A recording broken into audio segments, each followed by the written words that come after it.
Apakah Amerika benar-benar takut dengan Iran? Atau ini hanya taktik licik Trump untuk mencari jalan keluar yang elegan? Dalam video kali ini, kita akan membedah percakapan eksklusif antara Rachel Blevins dengan Profesor Mohammad Marandi dari Universitas Teheran. Kita akan membongkar mengapa serangan simbolis pun bisa memicu kiamat ekonomi global. Bagaimana nasib Israel jika perang pecah, dan kenapa sekutu-sekutu Amerika di Teluk sebenarnya sedang duduk di atas bom waktu. Simak analisis mendalamnya berdasarkan data terbaru. Februari 2026. Bayangkan kalian sedang menonton pertandingan catur, tapi papan caturnya adalah Timur Tengah, dan bidaknya adalah hulu ledak nuklir. Menarik bukan? Dunia tiba-tiba dikejutkan dengan kabar bahwa Amerika dan Iran mulai bicara lagi. Katanya sih, mau ada negosiasi tatap muka. Padahal beberapa hari sebelumnya, suasana sudah panas seperti kompor yang lupa dimatikan. Amerika sibuk memindahkan aset militernya, sementara Iran sudah pasang kuda-kuda dan bilang, senggol sedikit, kita bikin perang regional. Tapi pertanyaannya, apakah Amerika benar-benar siap? Ataukah ini cuma acting supaya terlihat gagah, padahal lutut sudah gemetar? Mari kita bedah pelan-pelan kejanggalan ini. Pemerintahan Trump ini memang hobi sekali bermain api, tapi kali ini apinya sepertinya terlalu besar, bahkan untuk pemadam kebakaran tercanggih mereka. Ada laporan bahwa Steve Witkoff, utusan Amerika, bakal ketemu Menteri Luar Negeri Iran. Wah, romantis sekali ya. Tapi jangan tertipu dulu. Profesor Mohammad Marandi dari Universitas Teheran mengingatkan kita bahwa Iran itu tidak naif. Mereka tahu siapa Trump. Ini adalah orang yang sama yang dulu merobek kesepakatan nuklir seenak jidatnya. Jadi kalau sekarang dia tiba-tiba mau bicara, apakah dia benar-benar mau damai atau cuma butuh pintu keluar? Karena sadar kalau dia menyerang Iran, ekonomi dunia bakal langsung masuk ICU. Iran sudah tegas, serangan simbolis sekalipun akan dianggap sebagai deklarasi perang total. Tidak ada istilah balasan proporsional dalam kamus mereka. Jika Amerika berani menembakkan satu peluru saja ke tanah Iran, maka seluruh pangkalan Amerika di kawasan itu bakal jadi kembang api. Dan jangan lupa, Iran punya teman-teman setia di Irak, Yaman, dan Lebanon yang sudah siap menekan tombol merah kapan saja.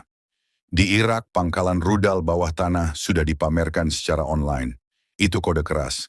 Pesannya jelas, kami tidak hanya punya rudal, kami punya rudal yang tertanam di bawah tanah yang tidak bisa kalian jangkau dengan mudah.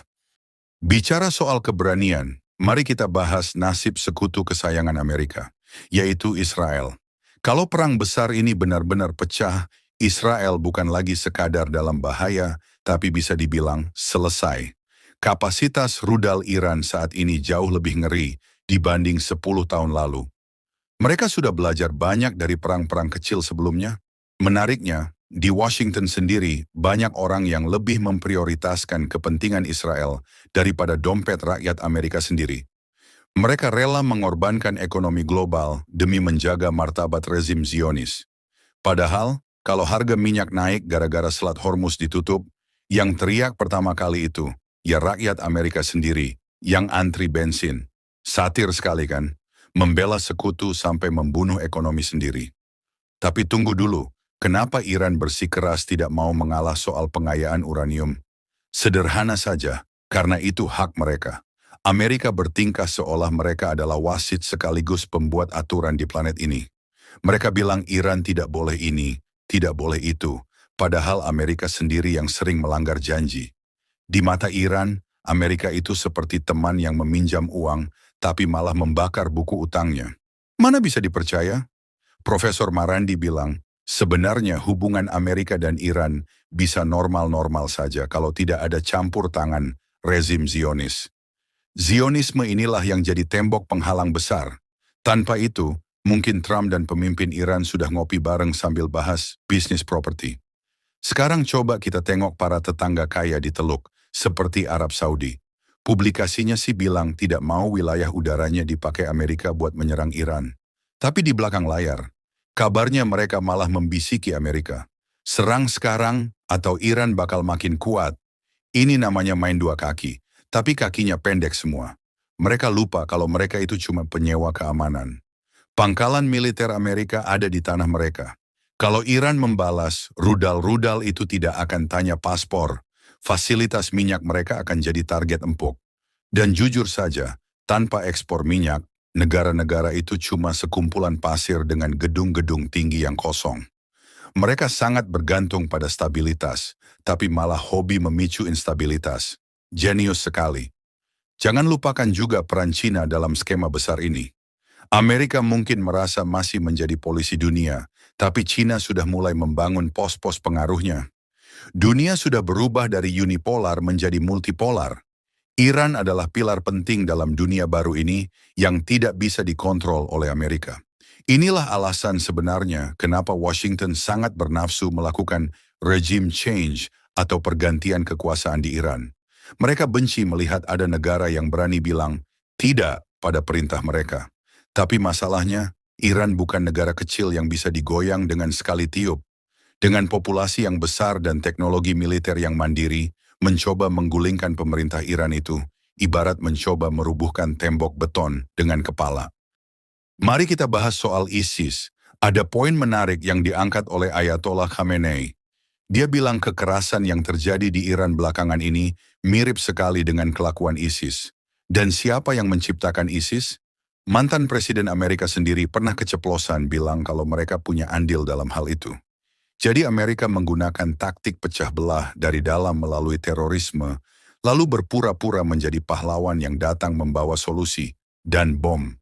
Pola ini sudah basi, tapi mereka masih saja mencobanya. Masalahnya, rakyat Iran sekarang lebih solid. Mereka tahu kalau mereka lengah, nasib mereka bakal seperti Libya atau Suriah, dan mereka tidak mau itu terjadi. Kembali ke soal negosiasi, apakah Trump benar-benar punya niat baik? Profesor Marandi meragukan itu. Trump mungkin cuma butuh kemenangan diplomatik palsu untuk pamer ke pemilihnya. Dia ingin bilang, lihat saya berhasil membuat Iran tunduk. Padahal sebenarnya Iran tidak memberikan konsesi apapun. Kalau Trump mau klaim kemenangan tanpa mendapatkan apa-apa, Iran mungkin akan tutup mata demi menghindari perang. Tapi kalau Trump minta Iran menyerahkan hak nuklir atau menghapus program rudalnya, lupakan saja. Itu sama saja meminta singa mencabut taringnya sendiri. Tidak akan pernah terjadi, kecuali Amerika mau menanggung risiko kiamat ekonomi global. Kiamat ekonomi? Ya, jangan anggap remeh. Jika Iran menutup jalur perdagangan energi di Asia Barat, harga minyak akan melambung ke langit 7. Inflasi akan menghantam semua orang, mulai dari petani di Amerika Selatan sampai pengusaha di Asia. Orang-orang akan menyalahkan Trump. Dan Trump, yang sangat peduli dengan citra pebisnis suksesnya, pasti akan berpikir 10 kali sebelum menghancurkan pasar global. Tapi ya itu tadi, kalau dia terlalu banyak mendengarkan bisikan para pendukung garis keras Israel, logika ekonomi seringkali terbang keluar jendela. Kita sedang dipimpin oleh ego, bukan oleh akal sehat. Itulah kenyataan pahit geopolitik hari ini. Kondisi saat ini benar-benar tidak berkelanjutan bagi Amerika. Mereka seharusnya fokus membangun kembali infrastruktur dalam negeri mereka yang mulai usang, bukannya sibuk menghancurkan negara lain. Tapi begitulah politik, lebih mudah menjual narasi musuh di luar daripada mengakui kegagalan di dalam rumah sendiri. Iran sudah bersiap untuk skenario terburuk. Mereka sudah menanam aset pertahanan di bawah tanah, mengembangkan drone yang bikin sistem pertahanan udara Amerika keringat dingin, dan memperkuat aliansi regionalnya. Jadi pilihannya cuma 2 bagi Amerika. Deeskalasi yang elegan atau perang yang akan mengakhiri dominasi mereka di Timur Tengah selamanya. Setiap gerakan di papan catur ini punya konsekuensi. Kita melihat bagaimana proksi-proksi Amerika sebelumnya berakhir tragis. Lihat saja Ukraina. Sekarang, negara-negara Teluk sedang berada di posisi yang sama. Mereka merasa aman karena ada pangkalan Amerika. Padahal pangkalan itulah yang membuat mereka jadi sasaran utama. Sungguh sebuah ironi yang luar biasa, membayar perlindungan kepada pihak yang justru membawa bahaya ke depan pintu rumah Anda. Jika Trump benar-benar cerdas seperti yang dia klaim, dia akan memilih meja runding daripada medan tempur. Tapi sekali lagi, ini adalah panggung sandiwara besar, di mana kita semua hanyalah penonton yang berharap dunia tidak meledak besok pagi. Jadi apakah perdamaian itu mungkin? Mungkin saja, tapi dasarnya harus saling menghormati, bukan ancaman. Selama Amerika merasa mereka bisa mendikte kedaulatan negara lain, ketegangan ini tidak akan pernah berakhir. Iran tidak akan menyerahkan sekutu regionalnya, tidak akan membuang uraniumnya, dan tidak akan berhenti membela diri. Dunia sedang menonton, dan kita hanya bisa berharap bahwa akal sehat menang di atas ambisi buta. Karena jika tidak, sejarah akan mencatat tahun 2026 sebagai awal dari akhir sebuah era.